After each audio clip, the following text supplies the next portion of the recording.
All right, everyone, welcome back to the Kissel and Timpf show. We've got a lot to get to. We had a lot of pokey talk earlier. That was very exciting. Yes. What did the fans say here on Facebook Live? I came here for this. Yeah, Bob Appleby, you did. Thanks, Bob Appleby. You know, the irony is he's the loser. Yeah, you know? He's the loser. Yeah, you came here for that. Yeah. No, thanks for commenting, Bob. Hi, Kat. Hi, Kelly. All right, we got a pokey burn. That's very good. And yes, Kat, a lot of people saying hello to you. Anything you want to talk to them about? Love your short skirts. Boom. Sound. There it is. Finally. Yeah, absolutely. All right. A lot of positive things coming out here. Yes. All right. So we actually have some. They can't even see my legs right now. What is the deal with all those? Well, you know, you have beautiful legs, and people are just they're just you know, thinking about them, which is actually slightly more terrifying. Yeah. Well, you know, it's always good to be in people's thoughts. Yeah, absolutely. Yeah. Yes, and a person asked if he can buy a meal for us, for foos. I guess we're the foos there. And, of course, I'll always take some food. And Catherine doesn't eat all of hers, so I'll make sure to finish every bit of it. All right. Out of Pokemon news, let's get to the a presidential candidate who kind of reminds you of a Pokemon, Bernie Sanders. He's officially done. He's all gone. His campaign has officially endorsed. He has officially endorsed Hillary Clinton for the presidency of the United States. And a lot of hardcore burners are extremely sad and depressed at the I news. think he could literally die. He could die, and supporters would be like, he can still do it. The system is rigged. God is rigged against him. He took him just before the primary that mattered. Yes. The DNC convention.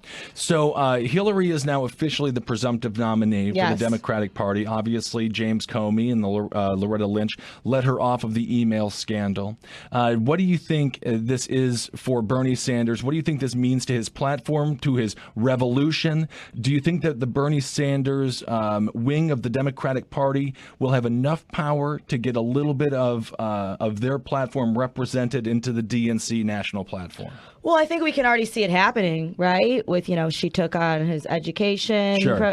He said it today. He was it sounded like a humble brag in the speech where he said, you know, the platform is the most progressive platform that we've ever. I think that was a little bit of a humble brag. There was a lot of awkward moments in that speech, like when he talked about, you know, billionaire elections being bought by billionaires. Yes. And, those kinds of things. Being that Hillary, of course, is funded by the wealthiest people in the world.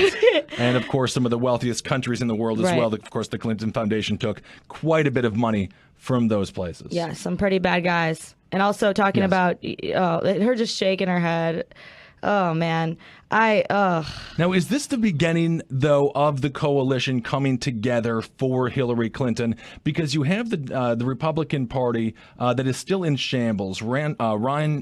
Paul Ryan will be doing a town hall tonight on CNN, and you get the feeling there was just a law, a delegate in Virginia that is now legally allowed, a judge legally allowed him to not have to vote for Donald Trump. He's allowed to vote his conscience. He doesn't have to vote against it. So there are certain delegates desperately attempting to not respect the will of the people in their respective states. Do you think this is the beginning of the coalition coming together for Hillary, under Hillary, as we have not been able to see a coalition coming together in favor of Trump? Absolutely, but I'm not sure how much it'll work in terms of voters, because we see huge numbers of Bernie voters that want to go to Trump, and more Gary Johnson. A lot of them want to go to Gary Johnson.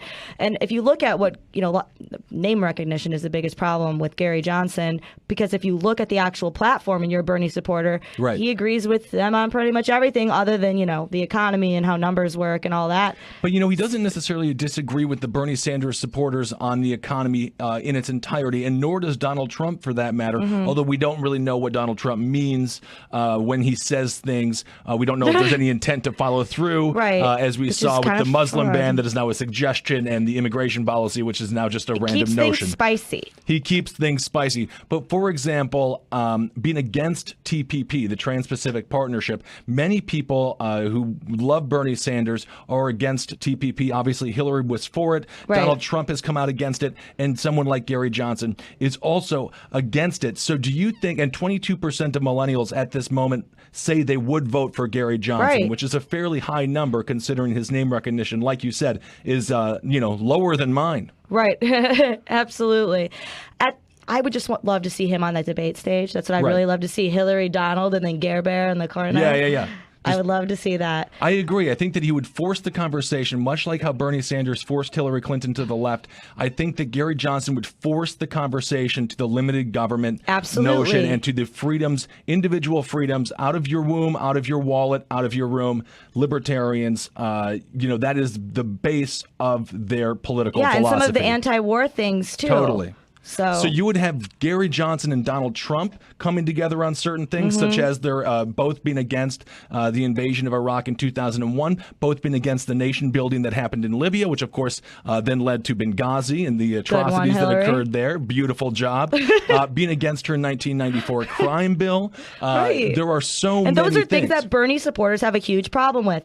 Or a lot of them, their issue is Wall Street, and she is best buddies with so many people over there, which you got all this money for these speeches. Like, that's just what they offered me. It's like, yeah, because they love you. Yeah. They're not paying you all this money to have you come over and tell them what garbage they are. No, they want you to be president because they know that you are a Wall Street friendly chick. Right, exactly. And now we have with TPP, with Hillary being for it in the beginning, and for a fact that she is for it in her heart. And for those that don't remember what happened, how did TPP pass? It failed the first time it went through the House, and it passed the second time. They passed it around midnight. They decided to stay late that night and do their jobs, which was quite unfortunate. Wow. But they passed it the same day that that the Supreme Court allowed gay marriage, forced gay marriage on all 50 states, I believe, rightfully so. It's a human right.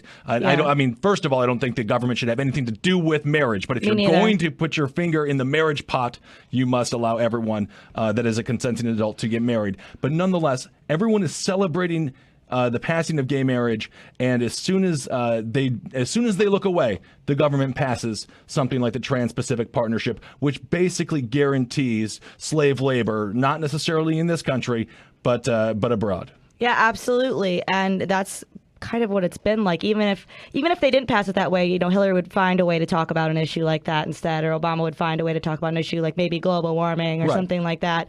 That's not controversial. It's controversial. Do you think identity politics are the number one reason that we have such a misinformed electorate right now? Yes.